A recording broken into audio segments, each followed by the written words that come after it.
Thank you very much. Well, coming at the end of a long day, you've been very good to stay for this. Thank you very much. I'm going to talk, I got the topic right.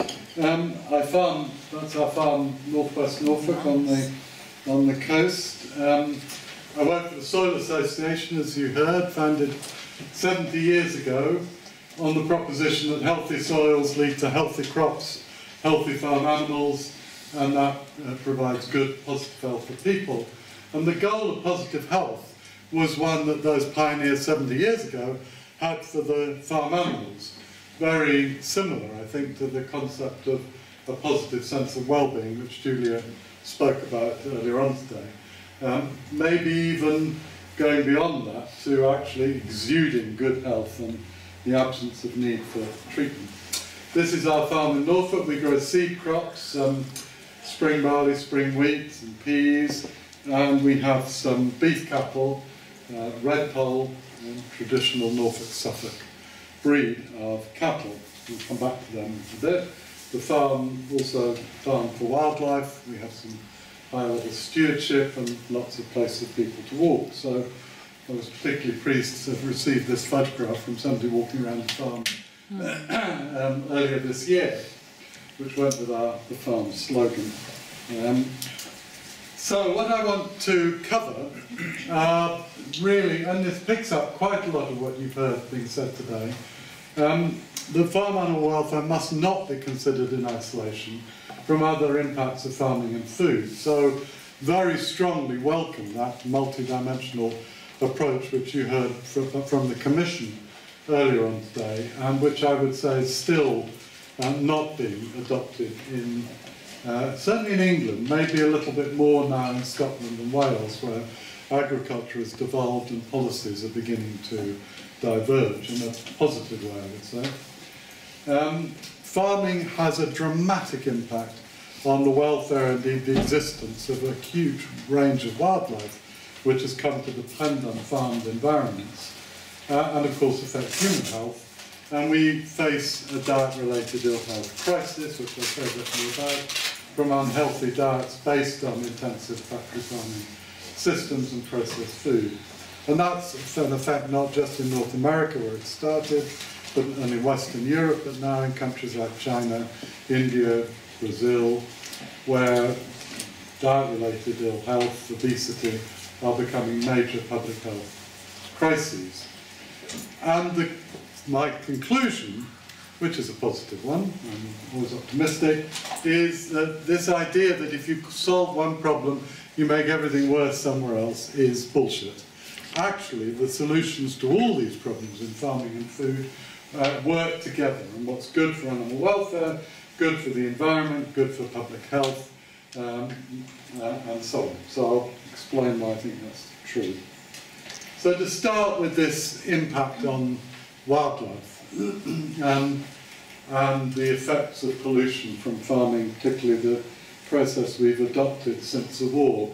The Soil Association 70 years ago was a bit more outspoken maybe than we are today, and the first edition of the journal said the wholesale use of powerful pesticides, of which far too little is yet known, may well be upsetting the whole balance of nature. We're like schoolboys rat hunting in a munitions dump with a flamethrower. You can see that metaphors involving the Second World War were still at the forefront of people's minds. And this is some data from my own farm in Norfolk. From 1926 to 2012, it's spring pair data for grey partridges or English partridges. And these are the only birds. Indeed, probably one of the few agricultural statistics we have with a longer data set as that. People weren't so interested in farm workers or numbers of farmers or people dying of one thing or another, but the English landowning classes who like shooting were very interested in grey partridges, which are a prey species. This is the impact of the Second World War.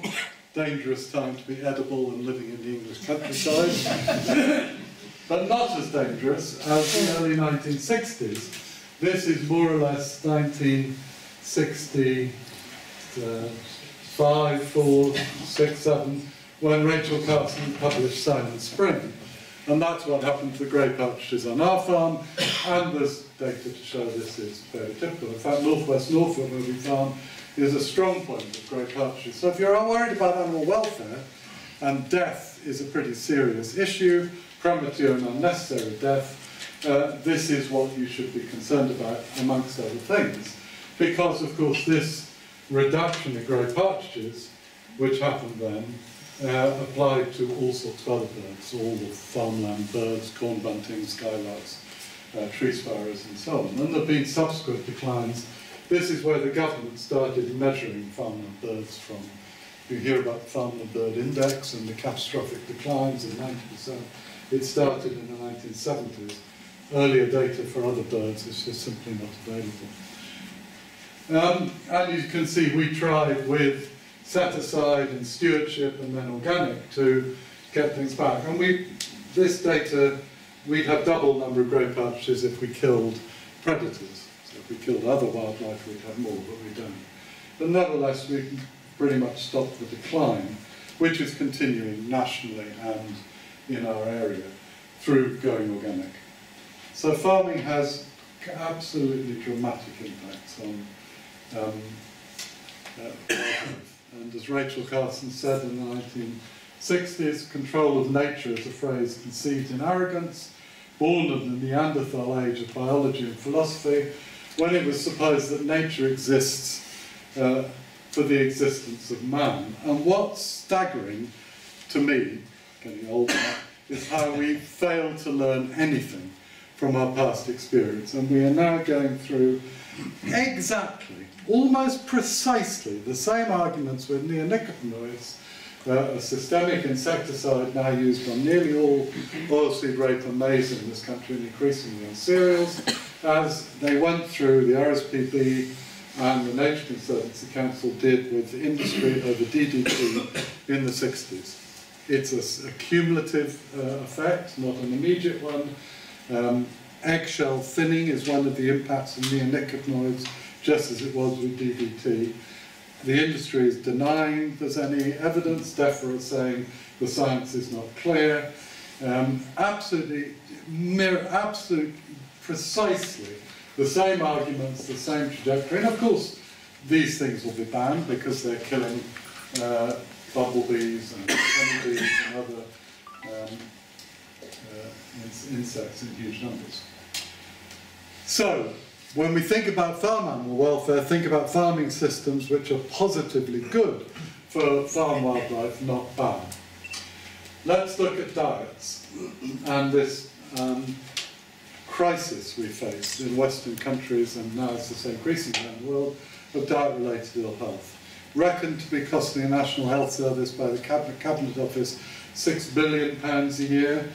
The economy as a whole, 25 billion, that was 4 or 5 years ago. Massive, massive cost of type 2 diabetes, heart attacks, strokes and so on, linked to overweight and unhealthy diets, which is basically the wrong sort of fats, too much meat, and not enough fruit and veg, to oversimplify. I'll come back to the meat question.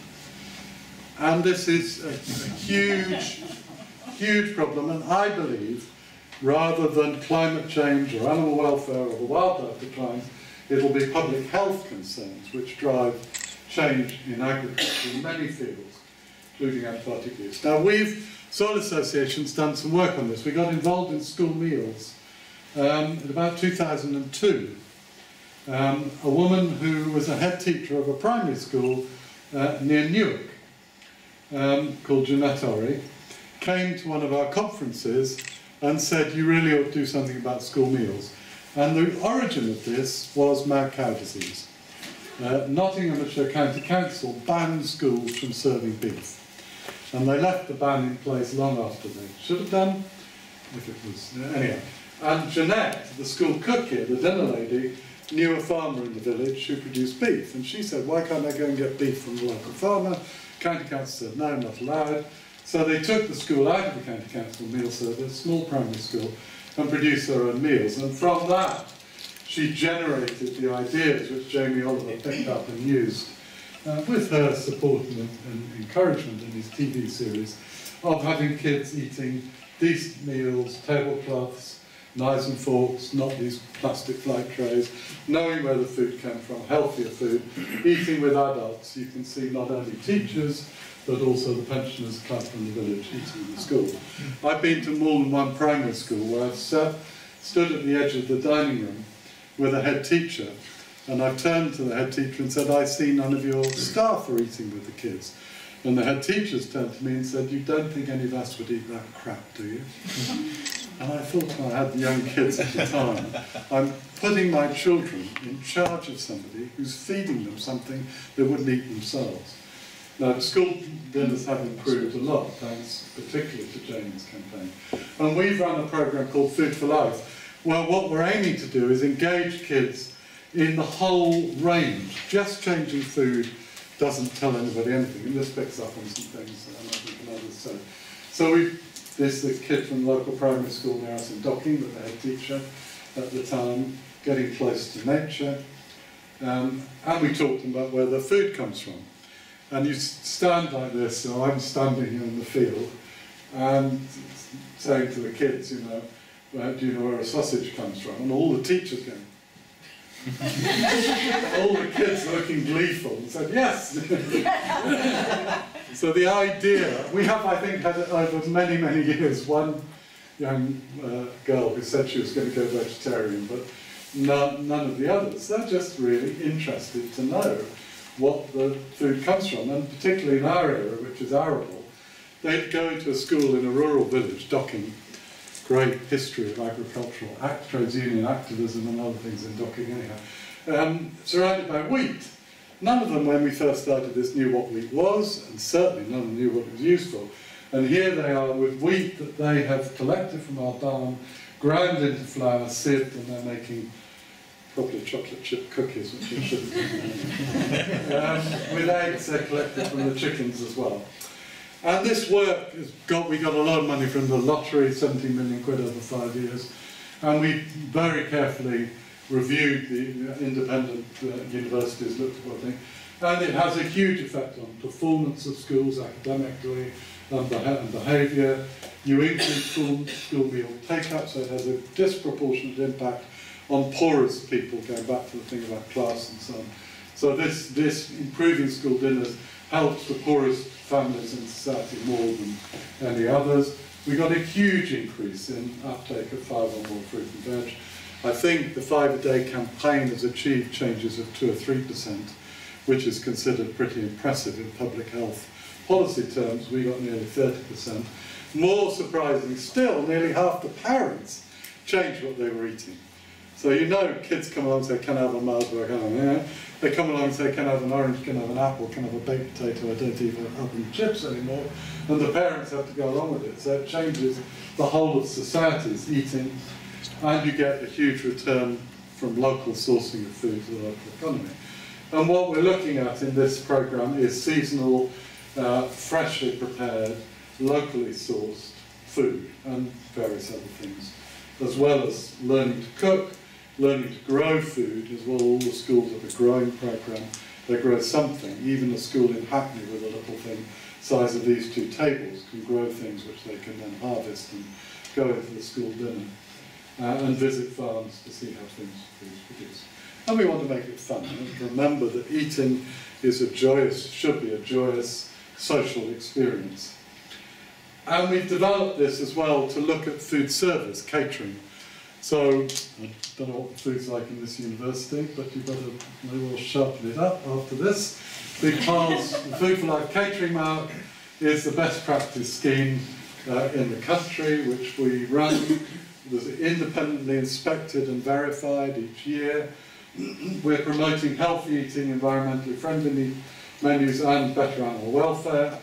So one of the criteria of silver and gold is the RSPCA's Freedom Food Scheme, for example. At bronze, we require all free range, for example. And we've got a huge proportion of schools involved, 20% in England. Scottish Government's just given us a lot of money to develop this further in Scotland. Half the schools in London. It's now quite usual to see a school offering a contract which requires a Food for Life menu. as a basis for bidding for it.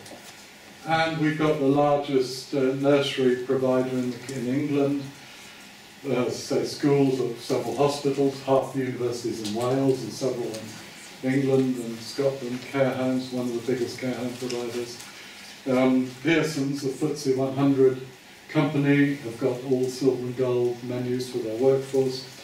And at silver and gold, you're really getting quite significant animal welfare gains, and at gold, you're looking at eating less meat to reduce the carbon footprint of the diet. And it's really going well, 250,000 meals a day, and every time I quote a figure, it's out of date. And it grew by 25% last year. So this is a rapidly growing scheme, and we were worried that everyone would come in at bronze and use this Food for Life logo of the Soil Association. In fact, people struggle to get to bronze and then are desperate to go to silver, rapidly moving up. And we've got a lot of iconic places in the pipeline, so we're going to get a lot more publicity for it as they get more known. So this is a way of successfully changing what people eat. So when people say to you, you can't change demand, it's given that's not true. And we've shown it's not true, both with the schools programme and now with this programme. You can, and it's not that difficult. So if I was doing that economic questionnaire and saying, do you want to spend more money, I would have also put in, would you like to eat a bit less meat, better quality, and spend a lot less money? And you'd be doing good for animal welfare, good for the climate, and good for your budget. And that's actually the question we need to put to people. So, I'm going to talk a bit about solutions and talk about organic. As an example, I would say, a better example, certainly the best defined and policed examples of what you can do to improve things. And there are lots of benefits to organic. You can trust it because it's inspected, it's better for the environment, better for wildlife. But for example, 50% more wildlife, numbers of wildlife on organic farms, 30% more species in a peer-reviewed meta-analysis, which definitely RSPB and Natural England and others were involved in. CRWF, Professional Farming, regularly put Soil Association standards as the highest for animal welfare. And I wasn't going to say much about GM, despite the provocation earlier on, because it's one of my pet subjects, because nobody really wants to eat it. And the Food Standards Agency published a graph, a survey last year, showing that opposition to eating GM is just as strong as others. So farmers are going to produce something somebody will buy, they're going to avoid GM. I don't think it's worth spending a lot of time on. Animal feed is GM, but that's rapidly coming to an end too. And by the way, it is something that WSPR and CRWF should be concerned about, because the GM animal feed comes from Brazil, by and large, and Argentina. It's come, much of it, from recently converted land. It's destroyed some of the most biodiverse, valuable wildlife habitats in the planet. And if you don't care about that, you shouldn't be in the animal welfare business, in my view. So keep that in. Okay, enough of a rant. Let's just say a quick word about the organic market, because in the UK, sales have fallen during the recession. Not by a huge amount if you take a historical view, but they have fallen. They've fallen only because sales in supermarkets have fallen. The 30% of retail sales outside supermarkets have shown growth. So farm shops, box schemes, specialist organic stores, sales over the internet. Amazon is now becoming a major food retailer with very high growth in organic, as does Ocado. They've all grown, but Tesco's depressing effect by stocking less and selling less has pushed the market down. But this is completely untypical. And during the recession, these are figures from last year, growth in the largest market in the US was about 8%, high in Brazil, we're starting from a small base. The European range is between 10 and 15%, so every other EU country with a significant organic market, apart from the UK, is growing in double figures. India up 20%, China again from a very low base, but is growing very rapidly because of concerns about food quality and food scares. And Australia, which is a big producer, up 50% in the domestic market. So overall, organic markets, not just for food, but it's true for textiles and health and beauty products, have grown during the recession. People may be poorer, but they still care about safety, quality, and other things. So it's food you can trust for all sorts of reasons. People don't think about much, maybe, but hydrogenated fats are killers. A lot of these additives have been linked to terrible behavioural problems in kids.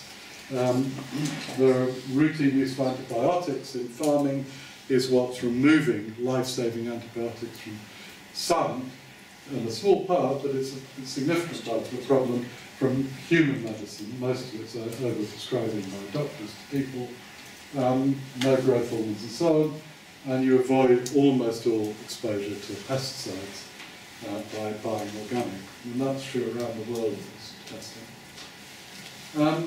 And it's verified all the way down the food chain, so you don't find bute or horse in organic products. And indeed, we didn't. We were nervous, I admit, but we didn't in any of the Food for Life catering mark menus, which cover nearly all of it non-organic. The gold, the Food for Life catering mark menus can be about 15% organic. But nevertheless, we didn't find any horse meat, because all of those, one of the things the catering mark insists on is verifying the supply chain properly, and then inspecting it to make sure it's done. Of course, this illustrates why cheap is not cheap. Well, there's a huge cost to cheap meat. One of the reasons you can find horse tranquilizer in your burger. Good for the environment, fewer greenhouse gas emissions, particularly CO2, and especially nitrous oxide, the most powerful and significant greenhouse gas given off by agriculture, more significant than methane and grazing animals, sequesters carbon in the soil. This is the only industry I've come across so far which carries on producing at its existing level while taking carbon out of the air and putting it in the soil and keeping it there. And keeping it there for long periods of time. Rothamsted have shown at least 170 years you can keep carbon in the soil and it's still carrying on. Incredible thing about agriculture, which not widely recognised enough yet. So we have standards promote nature conservation, reduce pollution, reduce water use, and no herbicides, no weed killers at all. And basically the difference boils down to solar powered compared to oil or gas powered. This is manufactured nitrogen, which comes from fossil fuels of one sort or another. Clover provides the energy for organic farming, and that comes from the sun. Solar-powered nitrogen fixing. And it's better for animal welfare, so Richard's consumers were right about that. It is truly free range. We don't have routine prophylactic or routine use of drugs or antibiotics or wormers. There's an encouragement for natural forage and a grass-based diet, free to express natural behaviour, bans on mutilations and so on, of all those sorts. And we're moving, as Julia said, with the RSPCA to include welfare outcomes assessment, a very powerful tool, because we're not perfect. My point to remember to say, organic's got a long way to go, we've got a lot of lessons to learn, we make mistakes, there are improvements we could make. To give you an example, free-range chickens, we don't have sufficiently stringent standards like quality of the range for organic chickens, which is more important than maybe the maximum flux size, just one thing. So we also want to keep in our minds what the point Julia made about the importance of animals having a good life, or I can't do all that, just reasonable, justifiable anthropomorphism. And I just wanted to, just with a few pictures, how am I doing for time? You've got 5 minutes. Okay, all right. Before I come to my conclusion, just talk about the huge differences there are in farming. This is a highly bred Holstein, narrow legs, gigantic udder, probably capable of going through a couple of lactations, maybe 2.5 on average. They're down to 1 in many dairy herds in America now. Compared, I would hope, 5, 6 or more in an organic dairy cow. And these are specialist beef breeds. So we've talked about chickens a lot, but look at the cattle and the difficulty of carving that a bull like that can leave a poor carrying, so nothing of a heifer. And there are dairy breeds, more traditional breeds, which will produce perfectly good milk, which will live longer, need fewer replacement animals, so maybe have a lower carbon footprint, and living on grass will produce milk of a very significantly better nutritional quality. And now the science on the difference between the nutritional quality of grass-fed dairy and meat compared to corn, soya-fed is absolutely irrefutable. There's been meta-analysis done again, so pulling all the science together and comparing it. And it's absolutely clear-cut. It's less clear-cut on some other things, but it's becoming more so. This is an even better breed. These are my cattle. Red Pole, a nice dual-purpose beef and dairy breed, still used for both, all on the beef now. And this is an animal which sure is belching methane, like every other cow, but at the same time it's sequestering carbon in the soil. And actually, because this field was previously in non-organic arable before we converted, we've done a calculation to show that she can produce beef, which is carbon neutral, because the change from not using manufactured fertilizer and sequestering carbon, which organic farming does, and we've measured our soil organic matter, which is a proxy for carbon, and it's significantly high and going up, will offset the methane emissions. So grass-fed beef, particularly if they eat grass in the winter in the form of silage, is dramatically better for the environment than white meat, than chickens or pigs. And it's worth remembering, because I'm taking a holistic view on my cows on our marsh on the coast, there is not a national park in England which doesn't owe its landscape quality and continuing landscape quality to grazing animals, to sheep and cattle. And some of them would be better if they had more cattle and less sheep, and therefore less bracken. So, grazing animals, better for your health, better for the climate, good animal welfare, they're eating a natural diet, and our landscapes, our most treasured jewels, depend on them as well. We're carving at the farm, that was the other day. That's a big carve. A quick word about chickens. I just want to make the point that even if we move from cage to free range, it's not necessarily a huge difference. This is a free-range chicken unit, photographed from the farming press, so one that the farming industry is really proud of. But of course the chances of some of these chickens ever making it to a poplar, let alone outside, are pretty slim. And organic systems, when they're done well, and I don't think all of them are done well enough, really are incredibly different in terms of really being free range.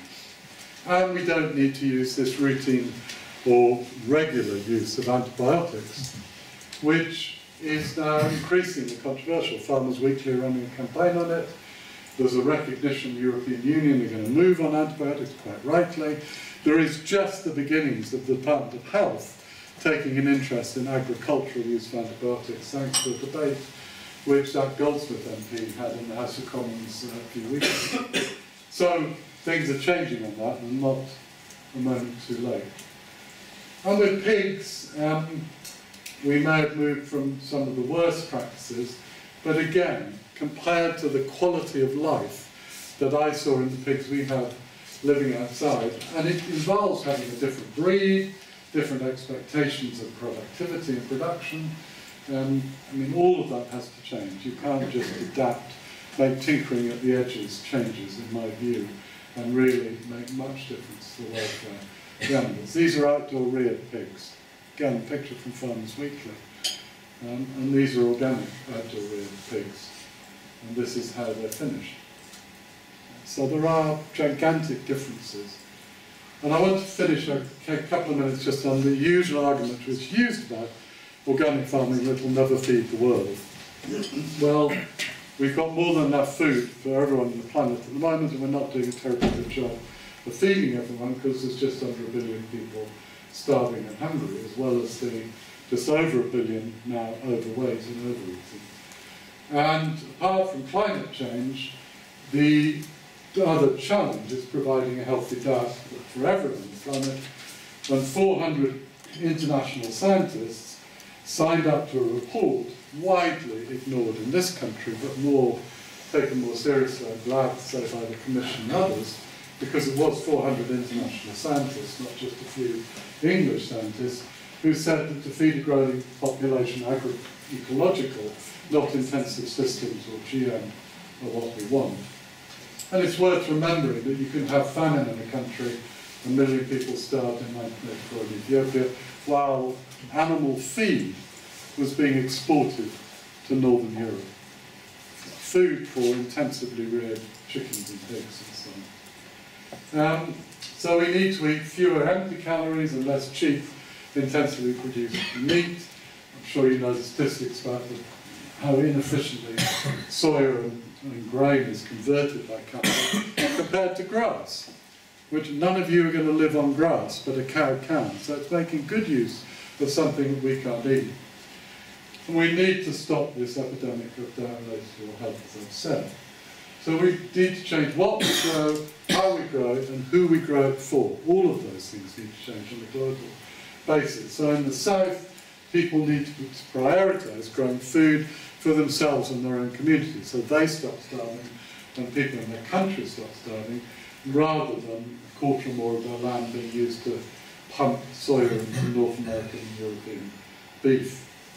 And we need to adopt organic and agroecological systems which have been shown in developing countries to be capable of doubling food production or more without poor farmers being expected to buy expensive manufactured nitrogen or pesticides or GMCs or whatever. Okay, so this is my last one. What should governments do? I'll answer the question I was posed at last. Well, you know, the solution is simple and it's not difficult, and a lot of people are doing it already. As I said, I think even Scotland and Wales are starting to. It's the English that are being particularly obdurate. So the European Commission, as we heard earlier on today, are moving in a very interesting direction of looking at a holistic approach to these issues, rather than slicing them up one by one and then saying, oh dear, it's all terribly complicated and difficult, which it's not. Countries like Germany and Austria and Denmark and Sweden are already promoting agricultural systems which are good for reducing climate change emissions, which should be a priority, improving diets, increasing jobs in rural areas. Organic farming increases farm jobs by about 70%, according to DEFRA-funded research in England. It protects landscapes, taken much more seriously in many of those European countries than we do here, I have to say. Improving water quality, again, much more of a priority in countries like Germany and Austria than it is in the UK. Reducing flood risks, because if you have soils which are good at absorbing water, and you have farming systems which don't like their earth, and that's true of organic, we put winter green crops in to hold our nitrogen and stop it running away. You reduce flood risks, and you increase farm wildlife, as I said, and into the bargain, without you needing to do huge campaigns about it, you improve animal welfare dramatically. So that's the advantage of a holistic or systematic approach. And then with that, we have to change demand. When the government's food security czar, Professor Tim Benton, who came into the job thinking it was all about production. I heard recently at a meeting say, I've realised as I've been doing this job that it's about demand as much as anything, if not more. And I would say mainly about demand. We have to encourage people to eat less but better quality meat and dairy, mainly grass-based, less processed food, more seasonal fruit and veg. And that way we'll keep them happy and the wildlife and the farms. Thanks a lot.